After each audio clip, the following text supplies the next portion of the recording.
Umat Allah yang terkasih dalam Yesus Kristus, Salam. Jumpa lagi pada hari ini 4 Januari 2023. Saya mengajak kita, baiklah kita menyatakan syukur kita kepada Tuhan dan mendengarkan kebenaran firman-Nya. Mari kita berdoa. Tuhan Yesus, kami sungguh membutuhkan firman-Mu. Karena itu datanglah dan memberkati kami sekalian. Dalam nama Yesus Kristus kami berdoa. Amin. Umat Tuhan yang terkasih dalam Yesus Kristus, kita membaca kebenaran firman Allah di dalam Injil Yohanes pasal 1 ayatnya yang ketiga dan ayatnya yang keempat. Segala sesuatu dijadikan oleh Dia, dan tanpa Dia tidak ada suatu pun yang telah jadi dari segala yang telah dijadikan. Dalam Dia ada hidup, dan hidup itu adalah terang manusia. Bapak Ibu, saudara-saudara yang terkasih dalam Yesus Kristus. Sesungguhnya dalam perkenanan Tuhan, kita diberi kesempatan untuk bisa berada di tahun baru 2023. Kalau kita melihat perjalanan kita di tahun 2022, memang ada banyak sukar sulit yang kita hadapi di dalam kehidupan kita. Tapi kita percaya bahwa tangan Tuhan itu terus terulur untuk membela dan memberkati kita, dan memungkinkan kita untuk bisa melewati berbagai-bagai cobaan dan tantangan, serta menganugerahkan kepada kita tahun baru 2023, dan kita boleh diberi kesempatan untuk menjalani kehidupan di tahun yang baru ini. Kita percaya bahwa kita tetap ada dalam lindungan Tuhan dan pemeliharaannya. Kita percaya bahwa di 2023 kita terus mengalami kehidupan karena kasih sayang Tuhan. Kalau kita belajar dari kenyataan hidup kita di dunia ini, maka paling kurang ada dua hal yang dapat memberi kehidupan bagi segala makhluk.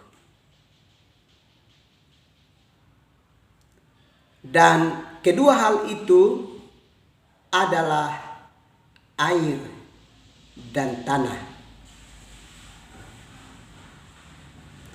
Air memberi kehidupan bagi segala jenis makhluk yang hidup di dalam air. Tanpa air, segala makhluk yang hidup di dalam air pasti mengalami kematian. Demikian pula tanah. Tanah memberi kehidupan bagi segala kehidupan yang ada di darat. Tanpa tanah, segala kehidupan di darat pasti mengalami kematian. Sehingga kita belajar dari kenyataan hidup di dalam dunia ini.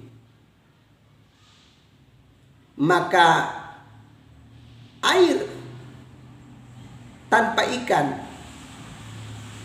air tetap air. Tetapi ikan tanpa air, ikan pasti mengalami kematian. Tanah tanpa pohon, dia tetap tanah. Tetapi pohon tanpa tanah, dia pasti mengalami kematian.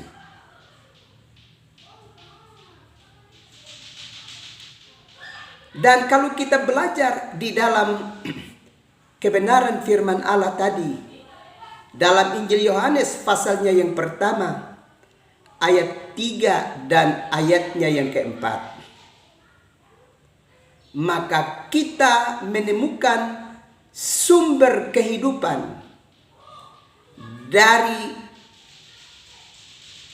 dua hal yang memberi kehidupan kepada segala makhluk di tengah-tengah kehidupan dunia ini, yakni air dan tanah.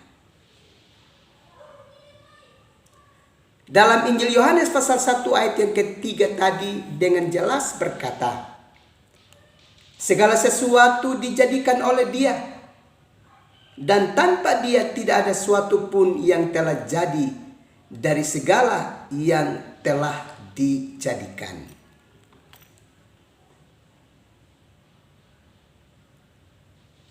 Di sini Injil Yohanes pasal 1 ayat yang ketiga berbicara tentang asal muasal dari segala yang kasat mata di dalam dunia ini, termasuk di dalamnya air dan tanah,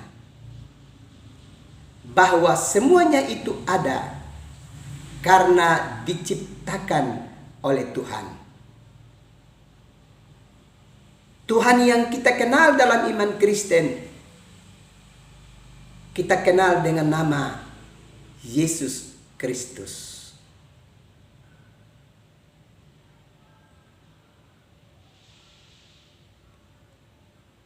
Dan pada ayat yang keempat kita belajar bahwa di dalam Dia ada hidup, dan hidup itu adalah terang manusia.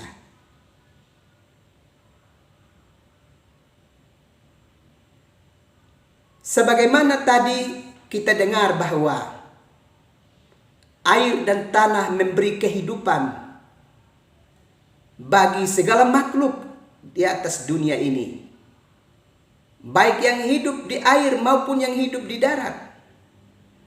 Maka Injil Yohanes pasal 1 ayatnya yang keempat mengingatkan kepada kita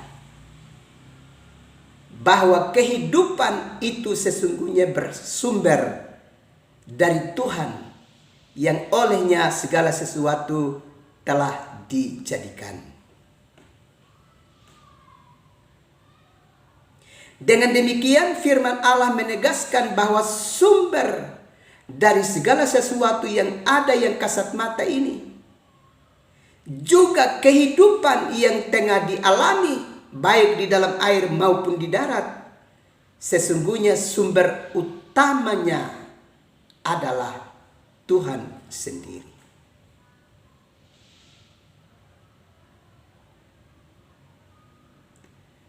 Kalau demikian, kebenaran firman Allah mau menegaskan kepada kita, tanpa Tuhan yang terjadi adalah kematian.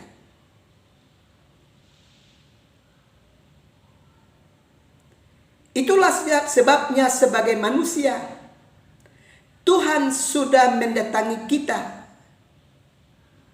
dalam Yesus Kristus. Dia harus mendatangi kita dan berjumpa dengan kita, supaya kita boleh mengalami kehidupan olehnya. Sebab sesungguhnya kita sedang menuju kematian. Itulah sebabnya Allah mesti datang dan berjumpa dengan kita dalam Yesus Kristus. Sebab dengan demikian, dengan kehadiran Yesus Kristus itulah kita sebagai manusia mengalami jaminan kehidupan di dalamnya. Dengan demikian, kita mesti memberi respons positif kepada Tuhan dengan sungguh-sungguh percaya kepadanya dan memasrahkan hidup kita ke dalam tangannya. Ingatlah, Tuhan dan hadiratnya adalah kehidupan kita. Tanpa Tuhan, kita manusia pasti mati. Tuhan tanpa manusia, dia tetap Tuhan. Tetapi manusia tanpa Tuhan, manusia pasti mengalami kematian. Itulah sebabnya Tuhan harus mendatangi kita, berjumpa dengan kita dan menganugerahkan kepada kita kehidupan melalui kehadiran Yesus Kristus. Tuhan mesti datang kepada kita manusia supaya kita mengalami kehidupan daripadanya. Dengan demikian, ayat yang keempat dari bacaan firman Allah tadi jelas. Dalam Dia ada hidup, dan hidup itu adalah terang manusia. Bapak, Ibu, saudara-saudara yang terkasih di dalam Yesus Kristus, mari kepada setiap kita yang masih merasa ragu, apalagi belum percaya kepada Yesus Kristus, mari segera ambil keputusan. Sebab hanya di dalam Yesus Kristus itulah kehidupan menjadi bahagian bagi kita. Di luar dari Yesus Kristus, itu adalah kita sedang menuju pada kematian. Tetapi di dalam Yesus Kristus itulah ada hidup. Dan Dia dapat membawa kita ke dalam kekekalan. Ingatlah, Yesus datang kepada manusia untuk mengembalikan manusia ke hadiratnya. Sebab tanpa Yesus dan hadiratnya, kita sesungguhnya sedang menuju kematian. Hanya Yesus dan hanya Dialah kehidupan itu menjadi bahagian bagi kita. Karena itu, mari ambil keputusan untuk percaya kepadanya. Sebab kebenaran firman Allah tadi jelas, dalam Dia ada hidup. Kalau saudara dan saya mau mengalami kehidupan, tidak ada jalan lain. Dan tidak ada pribadi lain yang bisa menjamin itu, menyediakan itu. Hanya satu-satunya Dia, Yesus Kristus. Yesus menantimu dan siap menganugerahkan kehidupan bagimu. Karena itu datanglah dan percayalah kepadanya untuk mengalami hadiratnya dan mendapatkan kehidupan daripadanya. Tuhan memberkati umat Tuhan sekalian. Amin. Mari kita berdoa. Tuhan Yesus, terima kasih untuk firman-Mu yang terus meneguhkan dan mengingatkan kami senantiasa. supaya kami tidak lengah, apalagi kami mau jauh dari hadirat Yesus Kristus. Hari ini kami bersyukur Tuhan menyapa kami dengan kebenaran firman-Mu, bahwa hanya di dalam Kristus sajalah ada kehidupan. Kami akan beristirahat sebentar. Datanglah dan memberkati kami sekalian. Dalam nama Yesus Kristus, sumber kehidupan itu. Padamu kami berdoa dan bersyukur. Amin. Umat Tuhan yang terkasih dalam Yesus Kristus, selamat malam dan selamat beristirahat. Ingatlah, percaya sungguh kepada Yesus Kristus, karena Dialah hidup dan kehidupan itu sendiri. Tuhan menanti dan menyambutmu senantiasa. Shalom.